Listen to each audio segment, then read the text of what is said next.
நெற்றிக்கண்ணு அப்படின்னு சொன்னா முக்கண்ணன்னு சொன்னா யாரு குறிக்கும்? சிவபெருமானு தான்.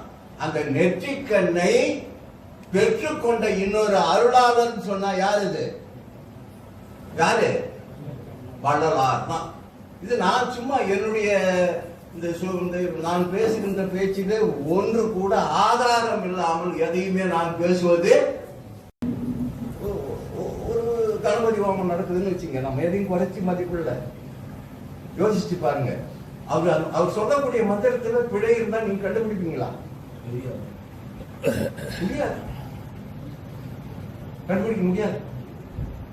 அப்போ இறை வழிபாட்டுக்கு இடைத்தரகர் தேவையில்லை. உடம்பு நனைந்து நனைந்து அருளமுதே நன்னிதியே ஞான நடத்தரசே என்னுரிமை நாயகனே என்று வணைந்து வணைந்து ஏத்துதும். அப்படி வணைந்து வணைந்து ஏத்துதுன்னா அதான் திரும்ப திரும்ப திரும்ப திரும்ப திரும்ப மந்திரம் உரு ஏற உரு ஏற திரு ஏறும், திரு ஏற திரு ஏற வினை மாயும்.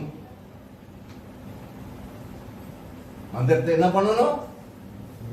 ஒரு ஏற்றம். உடம்பையும் உயிரையும் கூறு போடுவதாலே அப்போ உடம்பும் உயிரும் ஒன்றாகி விட்டால் அதை மாத்திக்கிட்டவர் தான் யாரு?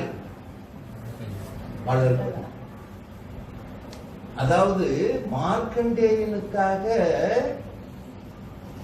சிவபெருமான் காலால வச்சாருன்னு சொல்லுவாங்க. ஆனா இந்திய முதற்கண்ணா என்ன?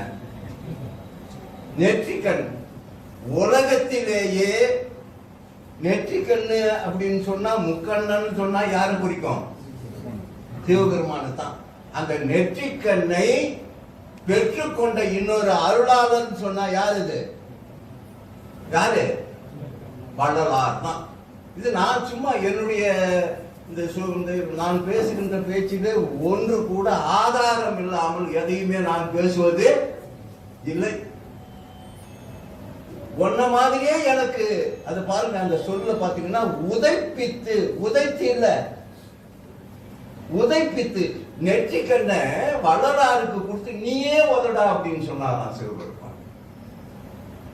இல்லையா? அப்போ அந்த தவ வலிமை, தவத்தினில் அமர்புரி சமனை வெல்லலாம், தவத்தினில் எழுகடல் தமையும் உண்ணலாம், தவத்தினில் வடவரை கலைந்து தாங்கலாம், தவத்தினில் அனலமும் தரிக்கலாகுமே. தவம் பண்ணணும். தவம்னா என்ன? காட்டுக்கு போய் தவம் பண்ணாரா வரலாறு? இல்லையே.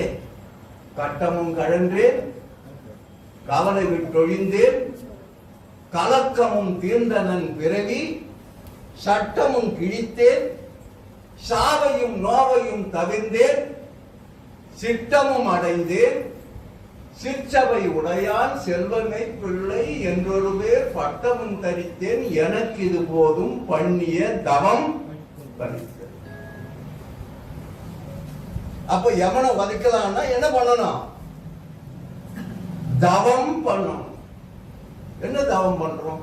எவ்வளவு நேரம் வழிபாட்டுக்கு நாம ஒதுக்குறோம்? 24 மணி நேரம் இல்லையா? 24 மணி நேரத்துல இறை வழிபாட்டுக்கு எவ்வளவு நேரத்தை ஒதுக்குறோம்?